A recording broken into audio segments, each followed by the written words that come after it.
बिस्मिल्लाहिर्रहमानिर्रहीम।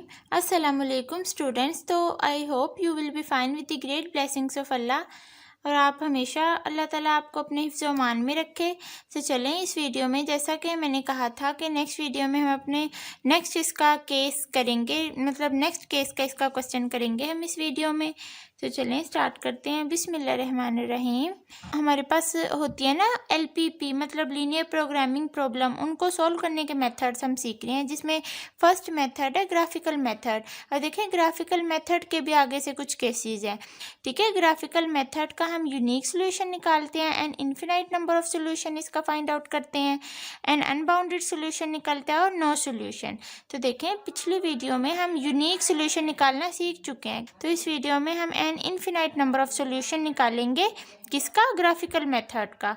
तो चलें स्टार्ट करते हैं। बिस्मिल्लाहिर्रहमानिर्रहीम। क्वेश्चन नंबर 3 है ये हमारा, क्योंकि हम इससे पहले 2 क्वेश्चन कर चुके हैं यूनिक सोल्यूशन के। तो अगर आप देखना चाहते हैं तो आपको लिंक डिस्क्रिप्शन में मिल जाएगा, या आप चैनल की प्लेलिस्ट में जाके देख सकते हैं। तो देखिए question number 3, solve the LPP by graphical method. Maximise करना है इस फंक्शन को सब्जेक्टेड टू, ये हमारे पास क्या होते हैं? कॉन्स्ट्रेंट दिए हुए हैं। अब यहाँ देखें ये हमारे पास क्या होता है? ऑब्जेक्टिव फंक्शन होता है, और ये हमारे पास कॉन्स्ट्रेंट होते हैं। जो हमारे पास इनइक्वालिटी में होगी ना जो इक्वेशन, उसको बोलते हैं कॉन्स्ट्रेंट। तो सबसे पहला काम सॉल्यूशन में वही हम क्या करते हैं? रिप्लेस करते हैं all the inequalities constraint by equations. तो ये जितनी भी इनइक्वालिटी हमें दी हुई है ना, इनको हमने इक्वेशन में चेंज करना है, मतलब इस इनइक्वालिटी को ख़त्म कर देना है, इक्वल टू लगा देना है। तो ये मेरे पास 1 2 3 इक्वेशंस बन गई जब हमने तीनों को चेंज किया।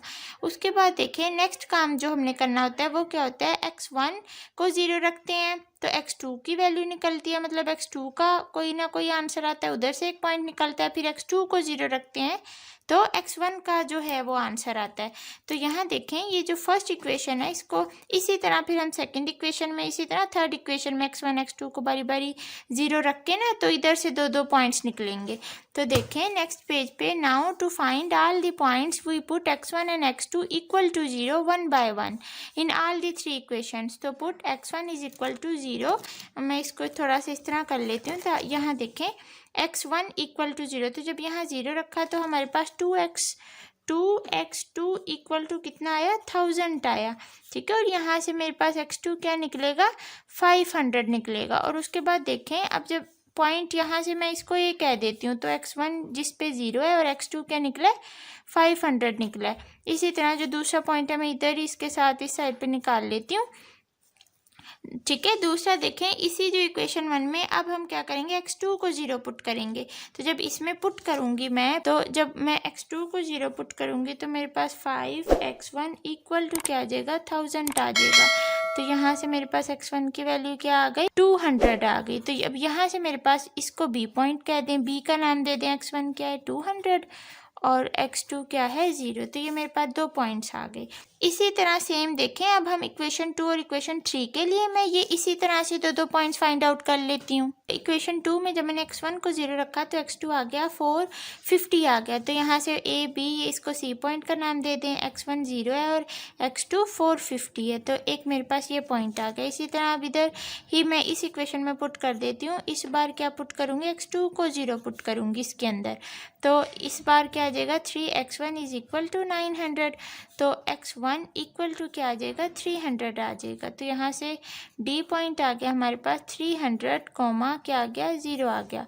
नेक्स्ट देखें अब इसी तरह सेम एज इक्वेशन 3 के लिए, तो देखें मैंने ये सॉल्व कर लिया सेम एज इट इज़ ऊपर की तरह। इक्वेशन 3 के लिए भी ऐसे ही पहले ये पॉइंट ही फाइंड आउट किया, इसमें फिर x2 को पहले 0 रखा, x1 की वैल्यू आ गई, वो एक पॉइंट बन गया। तो अब हमारे पास ये 6 के 6 पॉइंट्स नेक्स्ट पेज पे मैंने लिख लिए हैं, जो तीनों इक्वेशन से हमारे पास पॉइंट आई हैं। अब देखें इन पॉइंट को हमने अपने इस ग्राफ पे प्लॉट करना है। तो देखें ये फर्स्ट पॉइंट है a 0, 500, ये x1 है और ये क्या है? x2 है, ये एक्सिस। तो फर्स्ट पॉइंट है 0, 500, ये वाला पॉइंट बना है, तो मैं इधर ही लिख देती हूँ 0, 500। ये मैंने लिख दिया। ये कौन सा पॉइंट है? ए वाला पॉइंट है, ये वाला। उसके बाद इसका बी पॉइंट है 200, 0, ये है 200, 0। ठीक है, तो इधर मैं ये बी पॉइंट लिख देती हूँ नीचे करके 200, 0। तो अब इस पॉइंट को और इस पॉइंट को हम ज्वाइन कर देंगे। तो ये मैंने इन दोनों को कनेक्ट कर दिया है, दोनों पॉइंट्स को। नेक्स्ट देखें इसको ना मैं इस तरह कर लेती हूँ। उसके बाद नेक्स्ट इक्वेशन 2 देखें, मतलब 450 कहीं यहाँ जाके आएगा, ये है 450, ये यहाँ 400, यहाँ 450, फिर 500। तो ये मेरे पास पॉइंट है C0,450। तो ये मैंने ये वाला पॉइंट ले लिया। उसके बाद डी पॉइंट है 300,0, डी वाला पॉइंट। उसके बाद इस पॉइंट को और इस पॉइंट को अब ज्वाइन कर दो, क्योंकि हमें दोनों पॉइंट्स कहाँ से मिले हैं, एक इक्वेशन से मिले हैं। इस तरह से मैंने इनको ज्वाइन कर दिया, इस पॉइंट को और इस पॉइंट को। अब इनको ना नाम भी दे दें। ये जो फर्स्ट लाइन थी इक्वेशन 1 की है, ये इक्वेशन 2 की है। उसके बाद देखें थर्ड इक्वेशन के क्या क्या पॉइंट है, 0,250। तो 0,250 आपके पास कहाँ है, ये है 0,250, ई वाला पॉइंट है 0,250। उसके बाद एफ पॉइंट है 500,0। तो ये मेरे पास एफ पॉइंट आया 500,0। तो इस वाले पॉइंट को और कौन सा पॉइंट है, ये वाला पॉइंट है। तो इन दोनों को हम ज्वाइन कर देते हैं। तो ये वाली लाइन हमारे पास कौन सी है, इक्वेशन 3। तो देखें ये मैंने सारे पॉइंट्स इस ग्राफ पे प्लॉट कर दिया और ये हमारा ग्राफ कंप्लीट हो गया। अब हमने क्या फाइंड आउट करना है, कॉर्नर पॉइंट्स। उससे पहले एक और इम्पोर्टेंट बात सुन लें। इसमें हमें पता होता है ना, ये जो हमारे पास क्वेश्चन होता है उसमें अगर लेस देन इक्वल टू हो हमारे पास, तो हम क्या करते हैं, ओरिजिन अलोंग द हमारा सोल्यूशन लाई करता है उस ओरिजिन की साइड पे। ठीक है, इस साइड पे हमारा कर रहे हैं। मतलब अब तीनों इक्वेशन में यहाँ देखें, तीनों कॉन्स्टेंट में हमारे पास लेस देन इक्वल टू का साइन है। तो इसका क्या मतलब है, ये जो इक्वेशन 1, इक्वेशन 2, इक्वेशन 3 की जो लाइन्स हैं, ये सब की सब क्या करेंगी, इनका सोल्यूशन अलोंग दी ओरिजिन जो है वो लाई करेगा। मतलब इनका जो शेडेड रीजन होगा ना, वो फिजिबल रीजन जो होगा वो अलोंग दी ओरिजिन होगा। और देखें अगर इनमें से एक भी कॉन्स्टेंट का greater than equal to sign होता है ना, ग्रेटर देन इक्वल, फिर ये अलोंग ओरिजिन नहीं लाई करना था, फिर ये ऑपोजिट साइड मतलब इस साइड पे एरो लगने थे फिर सारे। अगर कोई जो जिस इक्वेशन का मतलब ग्रेटर देन इक्वल टू होता है ना, फिर उसका ऑपोजिट साइड, ओरिजिन के ऑपोजिट साइड पे एरो लगना था। तो अब देखें ये जो हमारा नज़र आ रहा है ना, मतलब ये हमारे पास क्या है, ये फिजिबल रीजन है हमारा। ये मैंने शेड कर दिया, ये हमारे पास क्या है, फिजिबल रीजन है। तो अब आप कहेंगे हमने ये रीजन क्यों नहीं लिया, ये भी तो लॉन्ग रीजन ही है। तो देखें पिछली वीडियो में भी मैं बता चुकी हूँ, आप वो देखेंगे तो आपको अच्छा समझ आएगा। ये हमने इसलिए नहीं लिया क्योंकि हमने सारी इक्वेशंस का कॉमन रीजन लेना होता है, और इसी रीजन को हम बोलेंगे फिजिबल रीजन। तो जो कॉमन रीजन होता है उसको बोलते हैं फिजिबल रीजन, क्योंकि इस इक्वेशन का, इस इक्वेशन का, इस इक्वेशन का, तीनों का जो कॉमन है, तीनों के तीनों इक्वेशन लाई तो अलोंग रीजन ही कर रहे हैं। इनका सोल्यूशन तो रीजन साइड पे ही जो है वो लाई कर रहा है। तो इसलिए इन तीनों का कॉमन रीजन ये होगा। देखें हम इस रीजन को नहीं बोल सकते फिजिबल रीजन, क्यों, क्योंकि इस इक्वेशन का भी बन रहा है ये थोड़ा सा रीजन, इसका भी बन रहा है, इस लाइन का भी ये रीजन बन रहा है, लेकिन इसमें ये तो इस लाइन का तो रीजन बन ही नहीं रहा है, इसका तो इस साइड पे है, मतलब इसका एरो तो इस साइड पे। बात आपको समझ आ रही है? तो अगर आपको समझ आती है तो आप प्लीज़ कमेंट में बताया करें।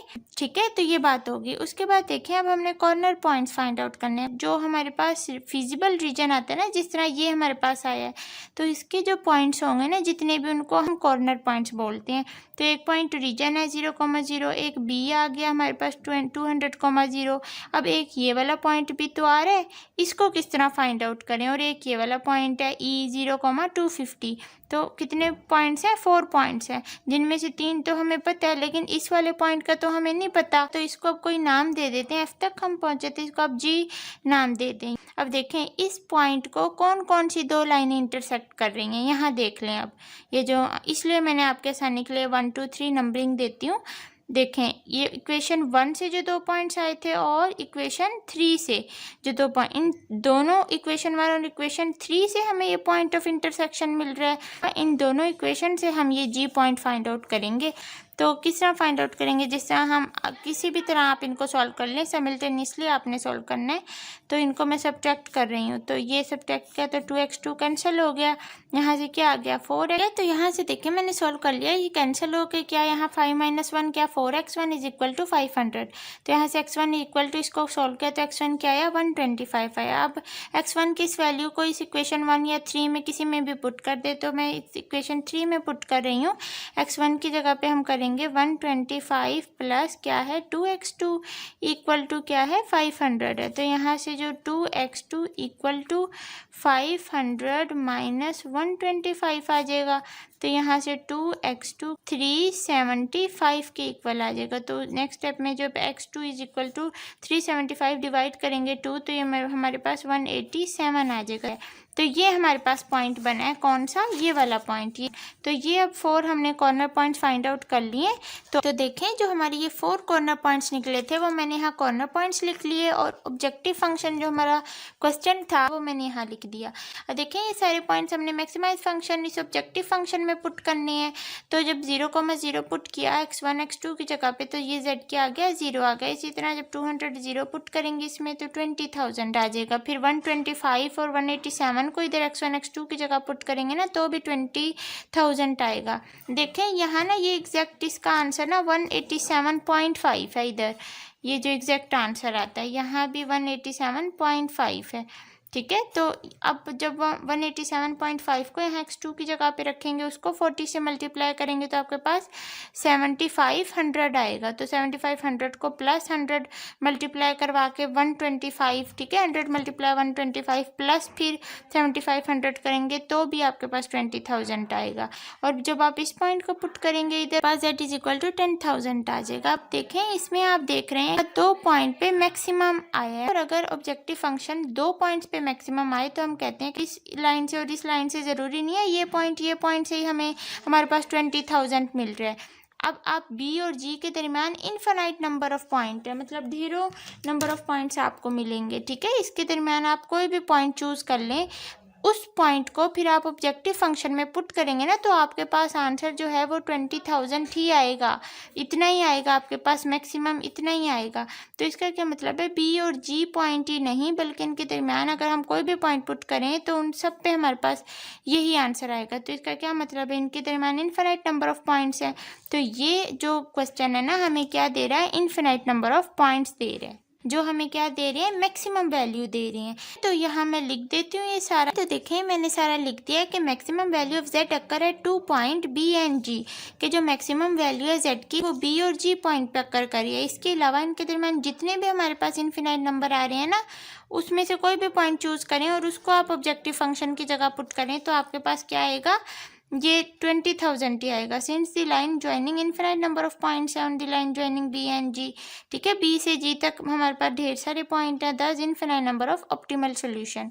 तो हमारे पास इस ग्राफिकल मेथड के इस क्वेश्चन से क्या मिला है, infinite number of optimal solution मिला है। तो आई थिंक आपको ये वीडियो समझ आई होगी। ग्राफिकल मेथड का आज हमने क्या कौन सा क्वेश्चन किया, and infinite number of solution हमने फाइंड आउट किया ग्राफिकल मेथड का। तो इंशाल्लाह नेक्स्ट वीडियो में हम अपना अनबाउंडेड सोल्यूशन ये वाला फाइंड आउट करेंगे, और फिर नो सोल्यूशन कि इसका सोल्यूशन किस केस में नहीं निकलता। अगर वीडियो आपको समझ आई है तो आप लाइक कर दिया करें, क्योंकि लाइक करने से हमें बहुत ज़्यादा खुशी मिलती है, और कमेंट्स में आप बताया करें ज़रूर। तो नेक्स्ट वीडियो तक ढेर सारा ख्याल रखिए, दुआओं में याद रखिए। मिलते हैं नेक्स्ट वीडियो में बहुत जल्द। अल्लाह हाफिज़।